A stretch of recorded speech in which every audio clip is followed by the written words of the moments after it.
Okay, everybody, welcome to the second edition of the Orthodox Medievalist, where we deal with everything Russian, everything Orthodox, the understanding of Russia's central role and central position in the attack on the New World Order. We are strict Orthodox traditionalists and old believers. We oppose the present Moscow Patriarchate and the KGB-connected group which currently controls it. And we seek a Holy Russia and Orthodox Russia as the centerpiece of the battle against the New World Order. Today, we're going to deal with something that I call the First Russian Revolution.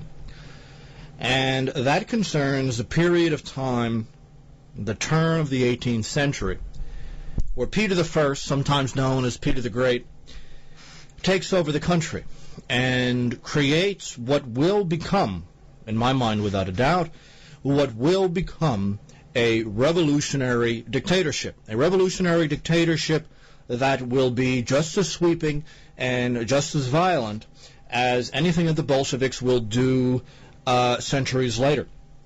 Peter, sometimes called Peter the Great, is a revolutionary. He is a Freemason. He is somebody who was going to create nothing but the most violent opposition in Russian life and in Russian history. And it will be Peter that will pave the way for the Bolsheviki many years into the future. Nevertheless, there are two Russias, and there's two Russias throughout the course of Russian history. The first Russia is agrarian, it is communal, it is based on peasant and local self-government. But there is a second Russia, and we might call that a European Russia. That is Russia as an empire, as a centralized state levying heavy taxes, involved in constant warfare, involved in constant colonial expansion. This expansion is expensive, this expansion is violent, and this expansion will be set into high gear between 1682 and 1710 in Russia, and you will see the first major Russian revolution. Peter the Great is the son of Alexis. He comes from the Narishkin family, and which is, you remember, Alexis had married twice, and Peter joined a Masonic lodge. Peter was obsessed with urbanization. He was obsessed with complete and total state control over everything, anything and everything. Old Russia, let's say 1680s, 1690s, Old Russia is, you might want to call, an agrarian, nationalist, and anarchist society. Basic peasant self-government. The self-government of the parishes and dioceses and monasteries of the empire. It is, rather than a state, it is, in fact, a series of states. A series of small republics governed by traditional norms that everyone can understand, that everyone recognizes binding. Peter is going to throw all of this away. Again, I can't stress the significance of this enough. Peter will set the stage for the Bolshevik Revolution. There can be no Bolsheviki without Peter. It is one and the same. As Russia joins Europe, she will now be tapped into the world of high finance. She'll be tapped into the world of liberal and leftist ideology. She'll be tapped into the world of the modern Enlightenment. She'll be tapped into the world of Thomas Hobbes. She'll be tapped into the world of centralized state structures, of high taxes, of constant borrowing. And Russia will not be the same. There are two Russias. The Russia pre-Peter and the Russia post-Peter. But both of those Russias continue to exist today. The Russia of Peter became dominant. It became the dominant form of Russian society roughly from 1700 all the way until the present day. The old Russia still hides away in small parishes, hides away in the old believers, of which I am one. It hides away in the mind of the peasantry, hides away in the mind of at least your more religious and ethnically minded workers. Old Russia, the time of the regency of Sophia. Sophia is Peter's half-sister. Some have claimed that she was of Jewish background. I'm not sure that that's the case.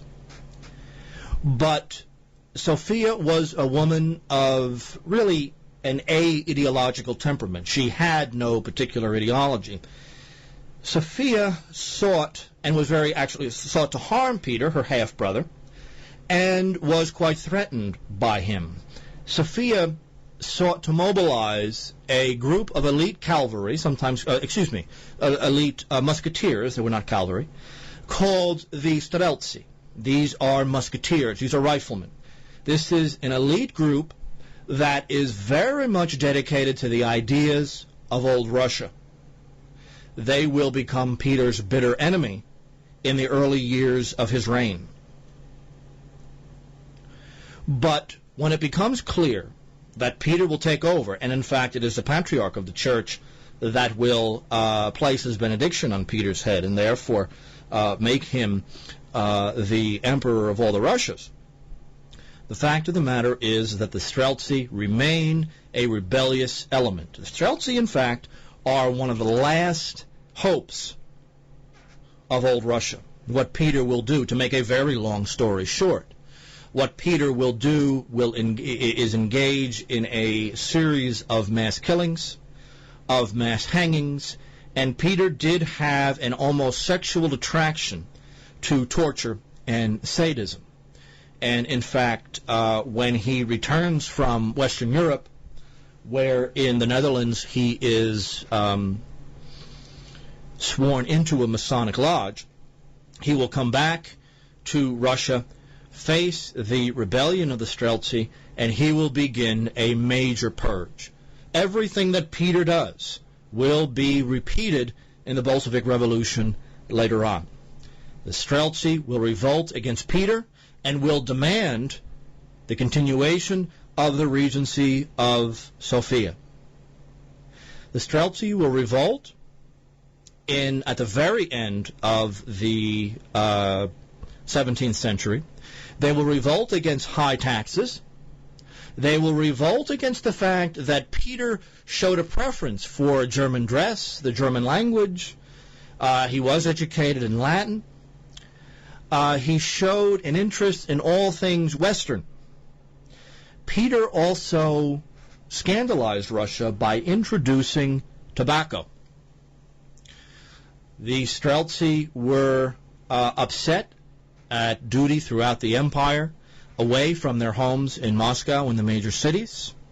And at the same time, the Streltsy were old believers. These were people who held to the ancient rites and traditions of the Orthodox Church.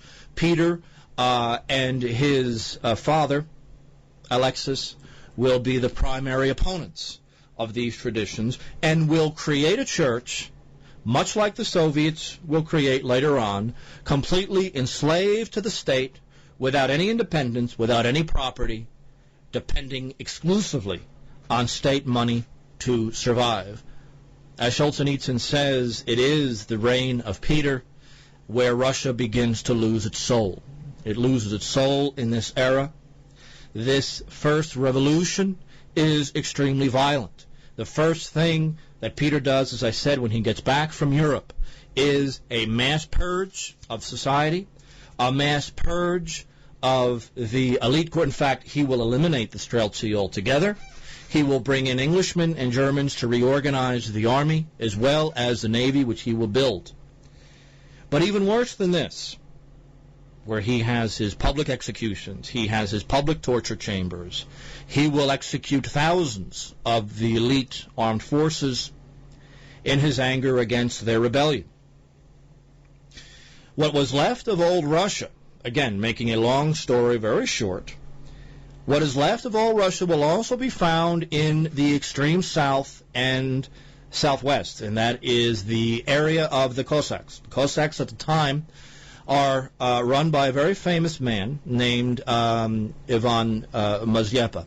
Mazyepa is a hero in Ukraine, a villain in Russia, at least the new Russia that Peter is building. In order to preserve Old Russia, in order to preserve the ancient Cossack liberties, the Cossacks are an orthodox anarchist military order that have as their basis the rapids of extreme southern Russia and Ukraine, and has spent most of their history in raids against Islamic Turkey and the Khanate of the Crimea, as well as the Persian Empire, and also spends quite a bit of their time ransoming Christian prisoners. We need to remember that the Islamic powers of Southern Europe and Central Asia were continuously raiding into Russian territory throughout their history, taking thousands upon thousands of Russians, men, women, and children, and selling them into slavery. This has been the Islamic practice for centuries and centuries and centuries. One of the reasons that the Cossacks came into existence is that they were involved in the ransoming of Christian slaves in Turkish areas and Islamic areas, but more commonly, simply raiding the areas and rescuing as many Christian slaves as possible.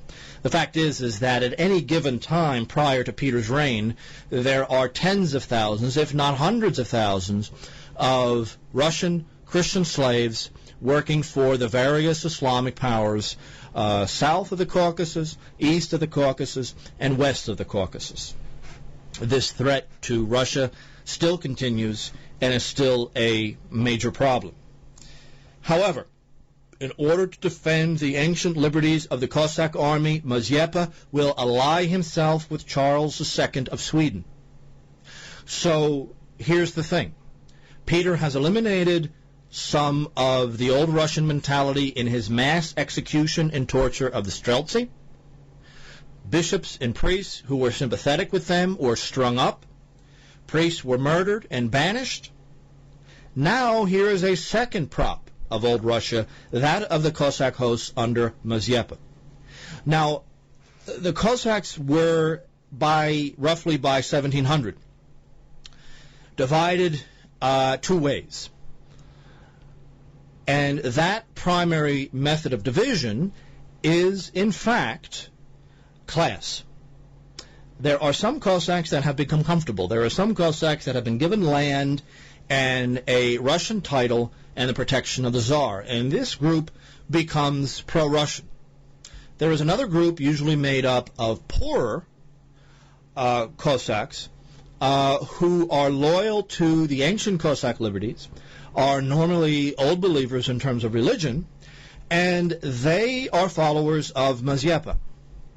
Making matters even more complicated, you have the very famous division of Ukraine between left bank, which is under Russian control, and right bank, this is banks of the Dnieper River, under Polish and later on Austrian control. So you have, at any given moment in Cossack life, you have at least a four-way division. And Mazyepa attempts to organize Cossackdom on the basis of the old Orthodox nationalist and anarchist way of life that they had known for a very long period of time. In order to do this, in order to safeguard this freedom, and this becomes absolutely central in Russian history, Mazyepa will, roughly around 1699-1700, will ally himself with Charles XII. Charles XII, in fact, will invite Mazyepa to assist him in his invasion of Russia. In fact, Charles would like to defang Peter. He is very threatened by Peter. And as a result of this, ultimately, Charles will be defeated by Russian force. It will take a long time. It will take several campaigns. It will take many Russian defeats before Peter is able to get his act together and inflict major harm on Charles And from that moment on, the spring of 1709, the Swedes are completely defeated. Charles will flee to Turkey.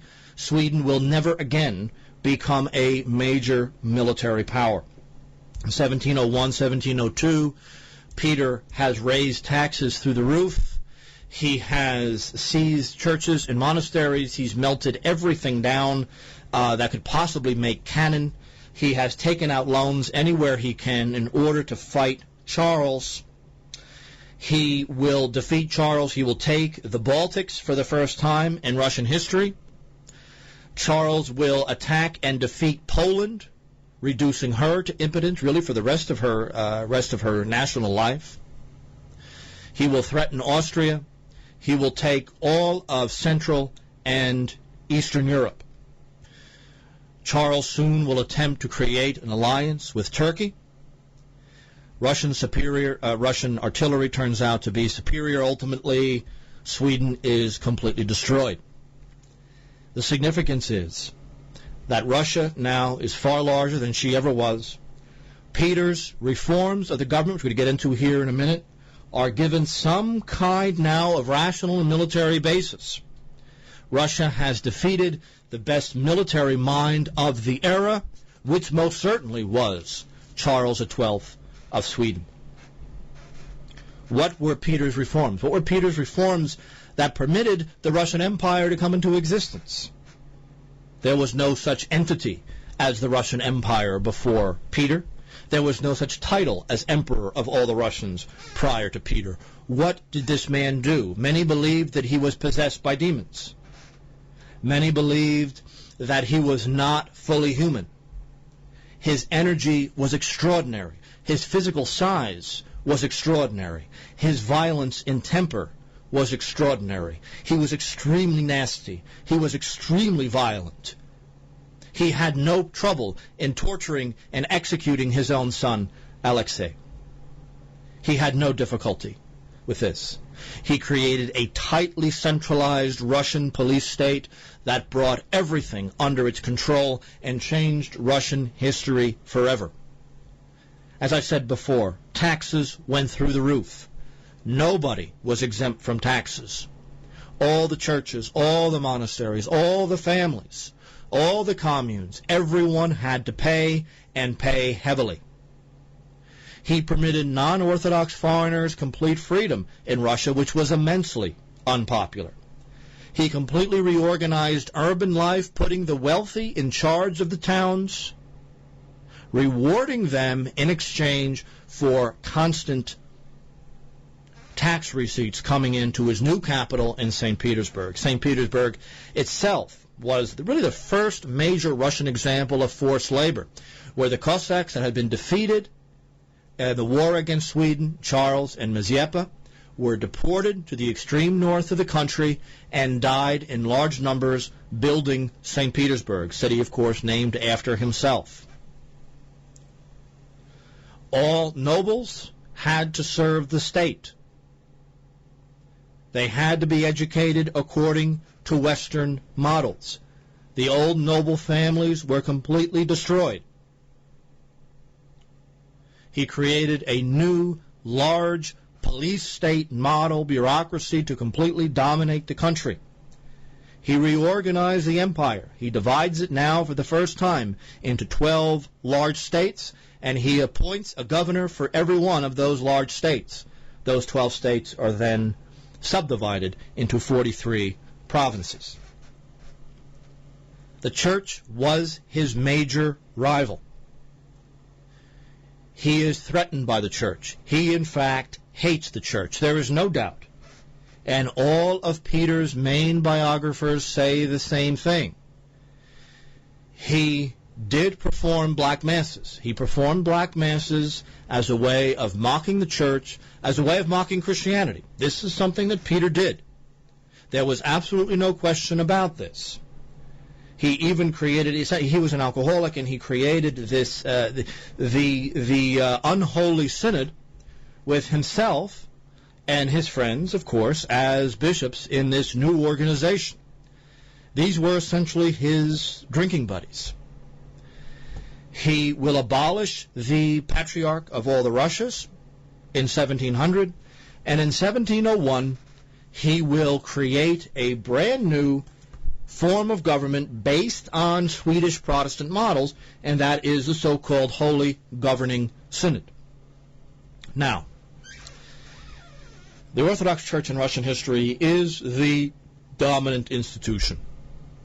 It is the dominant institution because overall, Russia is an Orthodox country. Her literature, her education, her music, and her art are based exclusively on religious models straight up until the late 18th century. When he abolishes the office of the Patriarch of the Church, and he will do this officially in 1701, he brings all church business directly under state control. There can be no mistake about this. The church becomes an arm of the state. It becomes an arm of the state so that there could be no challenge to Peter's authority at any level whatsoever. The idea is an old pagan Roman idea that Peter explicitly makes reference to, that the emperor is the head of the church. Bishops aren't. God is not. It is the emperor himself. He reorganizes the government of the church to a handful of bishops meeting under his control, operated through an office called the Oberprokurator, which is a German term simply meaning an overseer appointed by Peter, who will control church business and church finances. There will be no more patriarch.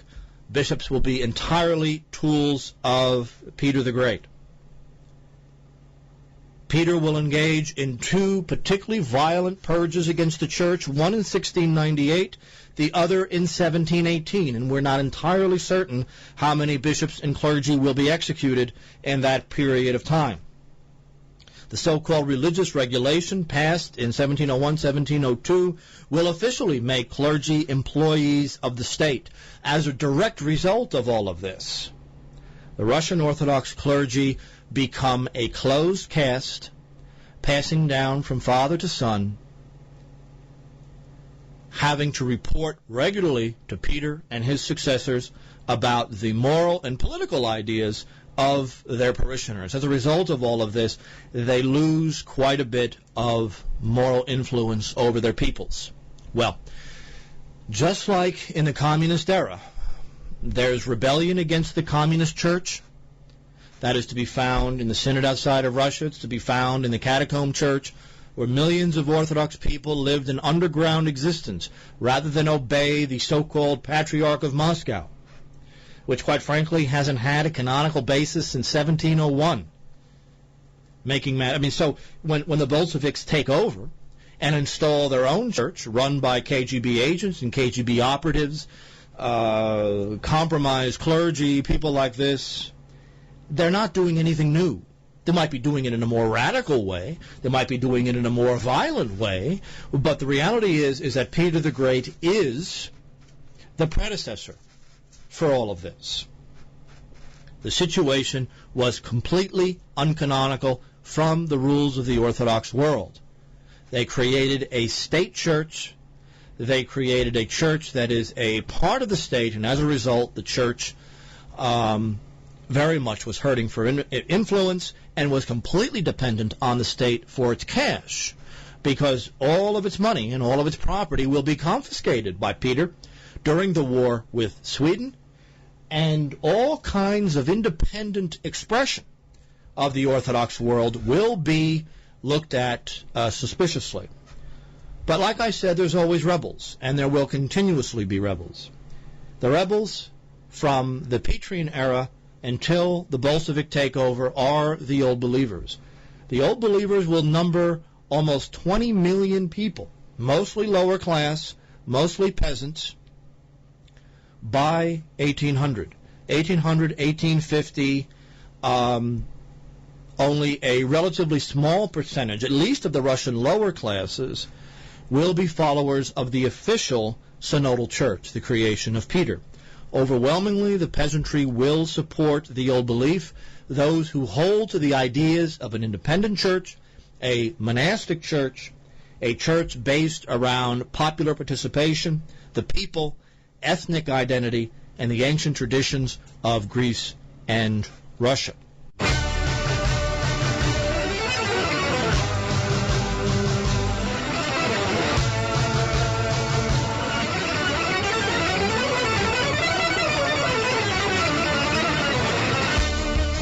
Don't go away, because there's more on the Orthodox Medievalist.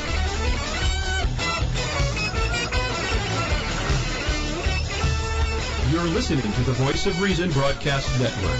Visit us at reasonradionetwork.com.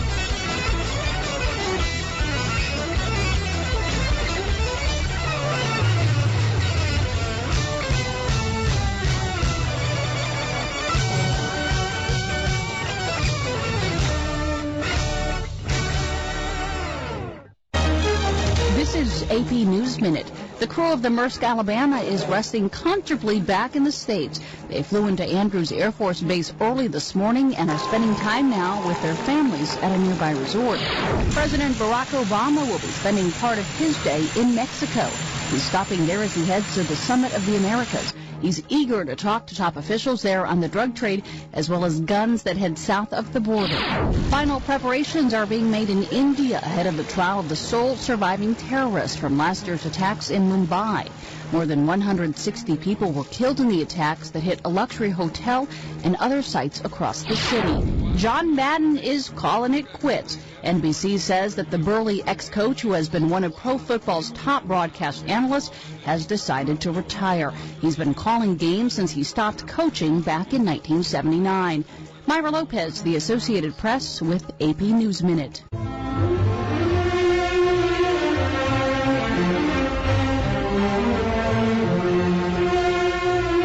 Let's return to the Orthodox Medievalist, brought to you by the Voice of Reason Broadcast Network, reasonradionetwork.com.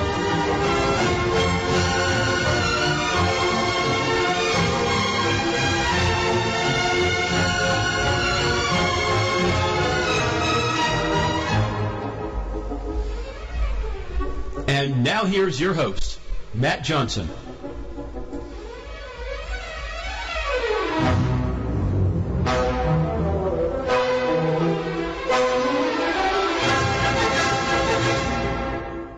Peter the Great, in his desire to raise as much money as possible, eliminated monastery upon monastery. Remember, monasteries were the libraries of the empire. They were the schools of the empire.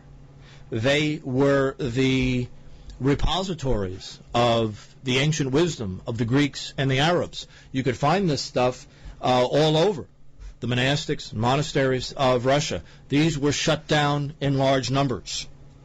Peter made certain that only a handful of people could ever become monks, at least become monks legally.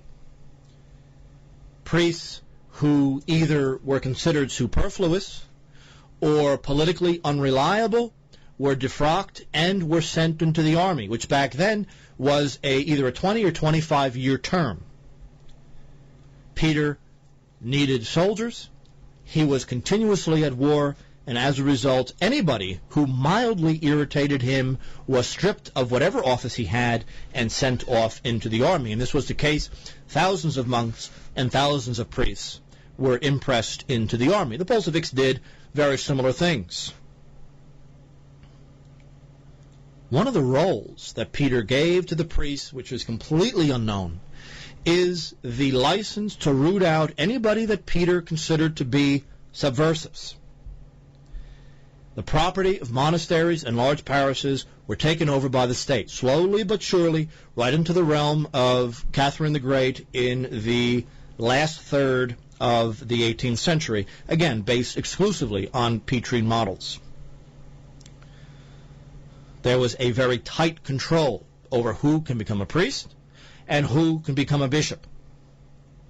And the fact is that in the famous Synod or Council of 1917-1918, the Russian Orthodox Church, in attempting to recreate the Patriarchate, declared the old synodal system completely uncanonical. Peter used parishes and monasteries to collect heavy taxes and to raise soldiers, making matters even more complicated, particularly for the average Russian. Latin and Jesuit forms of education were imported into Russia from Poland and Ukraine. The Russian Orthodox Church was facing a major crisis, and by the time Peter will die, the beginning of the 18th century, he will have created a revolutionary society, a revolutionary state, and a church that would have been unrecognizable 50 years earlier.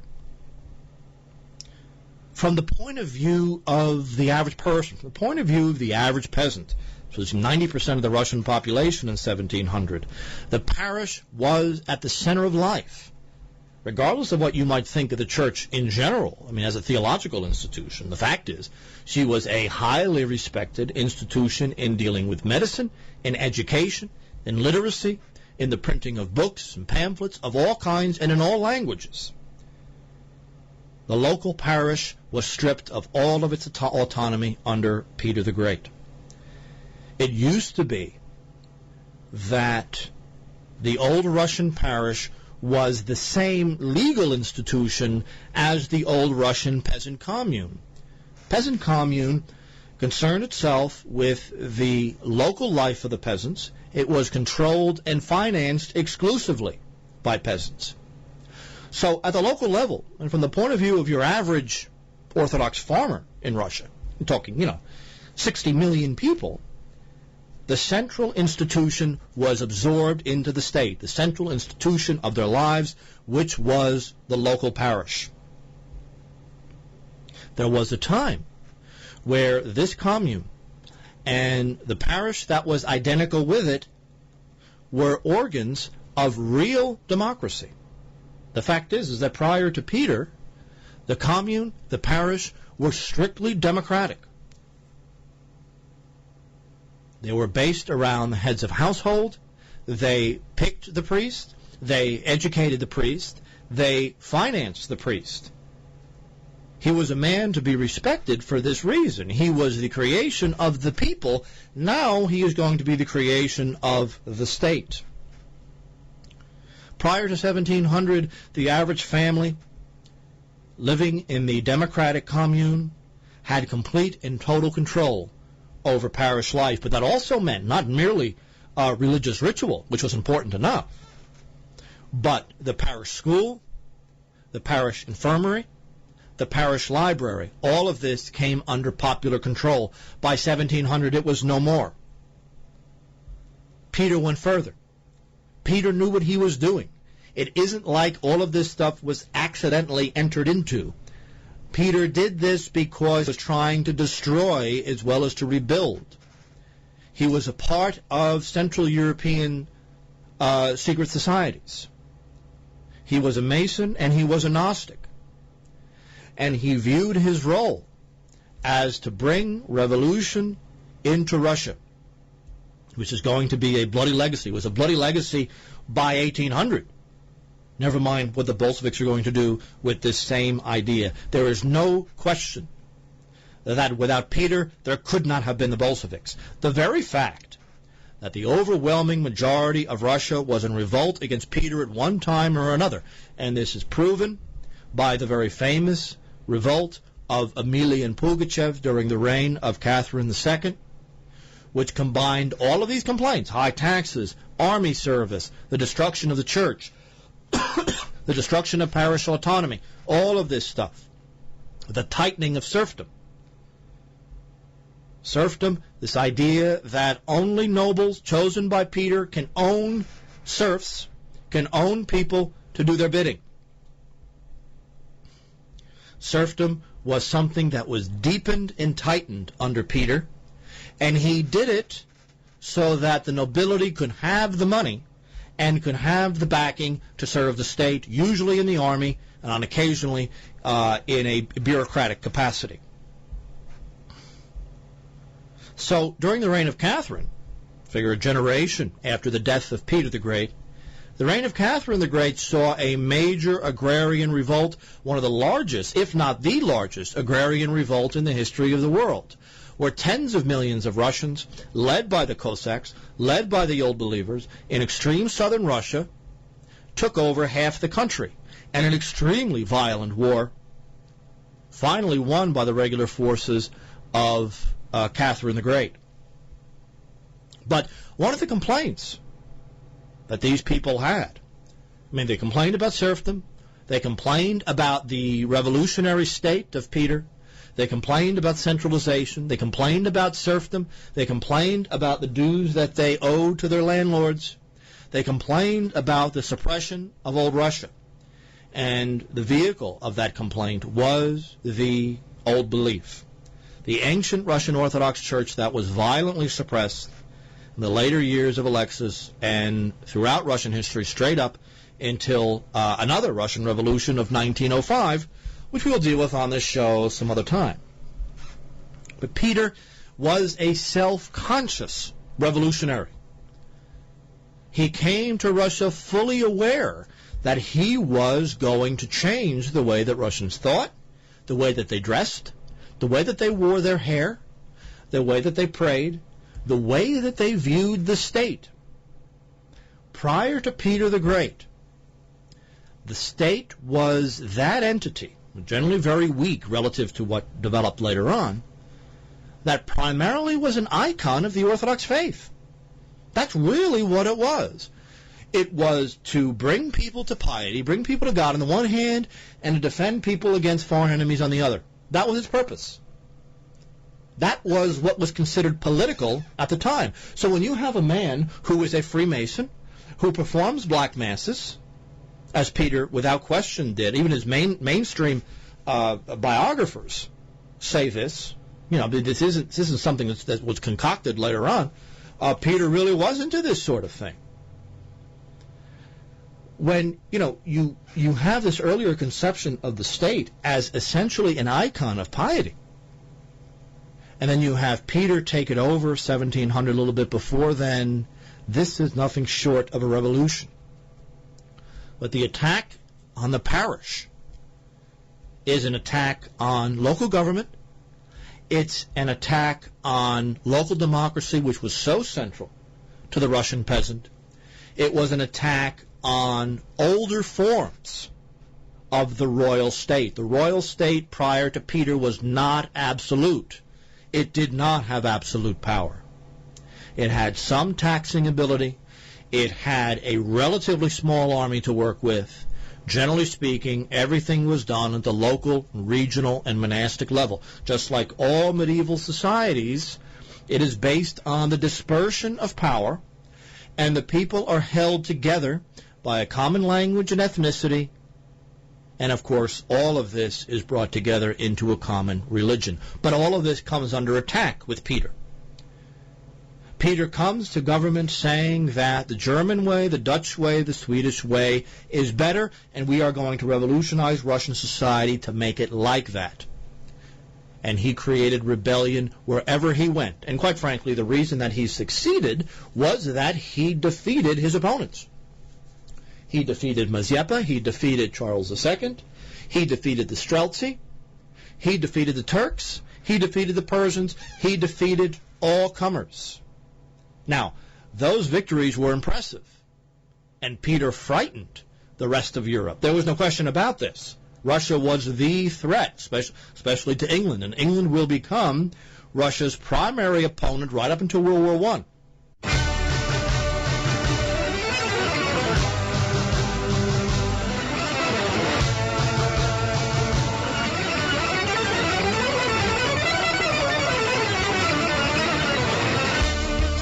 Don't go away, because there's more on the Orthodox Medievalist.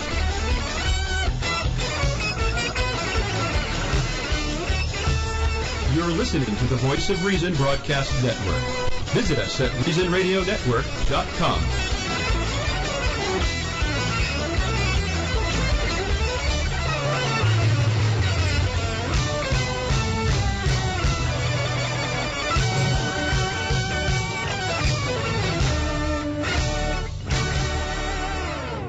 rains, it's a good time to mine. Gonna be a big nugget in this bedrock. Todd Osborne used to run a tree cutting service full-time. Work has slowed down. We've had jobs canceled because people's stock accounts crashed. Adam Schiffner is an Iraqi war vet. Work environment right now is very slow. Employment's really hard to come by. Now the two California men are teaming up to make mining for gold and selling custom-made gold mining equipment a full-time endeavor. They're part of what some are calling a new California gold rush. According to the Gold Prospectors Association of America, mining claims in California have grown by more than 3,000 over the past 2 years. A lot of jobs have been lost, so a lot of people, picking up the pace with gold. Albert Fausel runs the oldest hardware store west of the Mississippi. Started shortly after the first California gold rush in 1849. The store sells a full line of gold mining equipment. This has been selling like hotcakes. I can't seem to keep it in stock. I keep putting in bigger and bigger orders every order. It's just out the door. One of the reasons for the new gold rush is the current price of the commodity, reaching an all-time high of more than $1,000 an ounce last month. Modern-day prospectors also have the advantage of selling their find online to reach buyers from all over the world. But old-timers say the new breed of 49ers shouldn't quit their day jobs in hopes of striking it rich. Well, hard work and luck. There's easier ways to make a living than gold panning. Still, with the chance of making hundreds of dollars a day for their work, modern-day prospectors say it's worth it. There's nothing like opening up a crack in the bedrock and finding a half-ounce of gold laying in the bottom of it. People like gold. Haven Daily, The Associated Press, El Dorado County, California.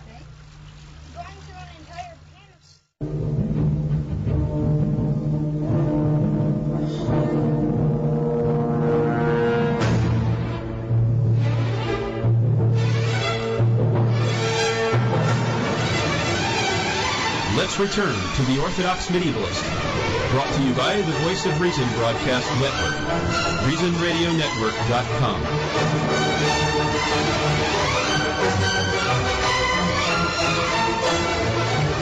And now here's your host, Matt Johnson.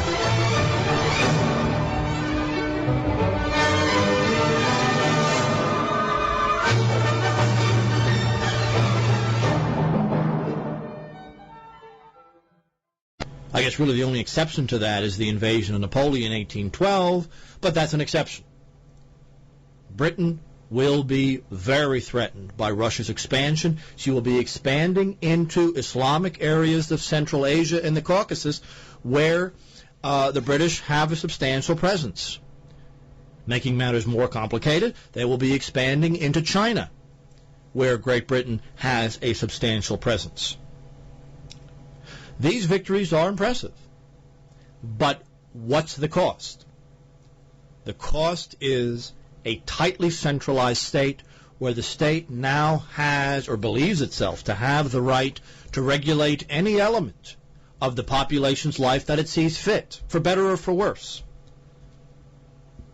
A state that is based around very high taxes. A state that is based not around local democracy, but central authority and regional governors appointed by the monarch. Universal conscription. There comes a point, it used to be 1 in every 100 families had to send somebody to the army. By the time Peter dies, it's 1 out of every 15, 1 out of every 20. Mass conscription, 25-year terms. Extremely high taxes, and on top of that, extremely high borrowing, which is relatively new in Russian life. The reorganization of the church, the dominant institution, the destruction of the patriarch, which is in and of itself a crime, certainly in the eyes of the average Russian at the time. The patriarch was a powerful figure. He was a powerful check on the expansion of the state, and that is explicitly why Peter needed to get rid of him. He couldn't have any checks on his power. Constant warfare. the bureaucratization of everything, the destruction of the local parish, the destruction of Russia's monastic life, and even the complete confiscation of church properties and church variables. By the time Peter dies, Russian monasteries will be roughly at half their size. These were central institutions, both from a secular point of view and from a religious point of view, in Russian life. These were checks against the power of the monarch. These were checks against the power of the state. All of these had to go. Peter was the first, as I said before, to bring into Russian life the concept of forced labor, even to the point of relocating entire villages to Siberia in order to recreate life there, to the far north to begin working on his construction projects, identical to the Soviet practice later on. The end of this process comes in 1797. 100 years after Peter takes over, the parish lost its last juridical area of competence, and that is the ability to write complaints and petitions to local, regional, and central government about peasant complaints. The parish school was dismantled. All of this was the price of Peter's victories. Peter's victories are impressive. But after this, the Cossacks will be slaves to the Russian state. After this, the church will be a slave to the Russian state. After this, the serfdom of the majority of the Russian population will be a fact. It will be a violent fact, only revoked in 1861. And then, too little, too late. By the time of the death of Catherine the Great at the end of the 18th century, the majority of the Russian peasantry will be loyal not to the official Church of Russia, but to the Old Believers, to local Orthodox holy men. It's not like these people were abandoning Orthodoxy. They did no such thing. But they refused to follow the official church. Village after village, at least secretly, went into the camp of the Old Believers. Both the Old Believers that had clergy and Old Believers that did not have clergy. And it was the old belief that kept the flame of old Russia alive, 18th, 19th, 20th, and now, even still, the beginning of the 21st century. And at the moment, a substantial faction of them is led by the Patriarch of Moscow in Russia, Alexander, who is a competitor to the present so-called Patriarch of the Russian Church, a KGB agent, and one of the richest men in Russia, this, what I consider to be a phony Patriarch Kirill. Kirill has his hand in every major business venture in Russia. He is close to the oligarchy. He is close to organized crime. He is a stain and an embarrassment to Russian Orthodoxy. We need to remember this. We need to remember that the soul of Russia is still here. It's not to be found. I mean, as much as I'm an admirer of Putin, I think he's done great things against the oligarchs and everything else, and he has done that. He has taken a nationalist course. He is a strong statesman, and I'm a supporter of him. At the same time, the church is still the creation of Stalin. The Patriarchy was reestablished in 1944 by Stalin himself. That Patriarch, created by Stalin, is based on the predecessor, really the precedents, of Peter the Great himself, who created his own idea of church government, 1700-1701. So everything that the Bolsheviks will do, and they will amplify this kind of violence, is done at one time or another by Peter. It will be done by Peter's successors, and even Tsar Nicholas I, who actually was probably a lot nicer than Peter, based his entire life and his entire career as monarch on the Petrine example. So it's not as if you can say that Peter was some sort of aberration. The fact is that he created the model for the Russian state from that time onward, and that's the model that will develop centralized institutions, alienate the overwhelming majority of the lower class of the Russians. This is the tottering edifice that will come crashing down in 1917. They attempt to become European, but becoming European, as I've said many times, becoming European is very expensive. The more the Russian nobility wanted luxuries from the West, trinkets from the West, technology from the West, this had to be paid for, and who paid for it? Their serfs paid for it. They became alienated from the monarchy. They became alienated from the state. They became alienated from the official church. These are the people who joined Pugachev under the rebellion against Catherine II. It's included tens of millions of people, former serfs, who declared themselves free, a massive rebellion. The world was just absolutely in shock at the size and the violence of this rebellion. The state was a hollow shell. It took a long time to knock down, but World War I finally knocked it over. Peter was the reason that the state was separated from the Russian people, the common run of the Russian people who had nothing to do with it. So, I thank you guys for listening. I thank everyone, of course, at Voice of Reason. Good night.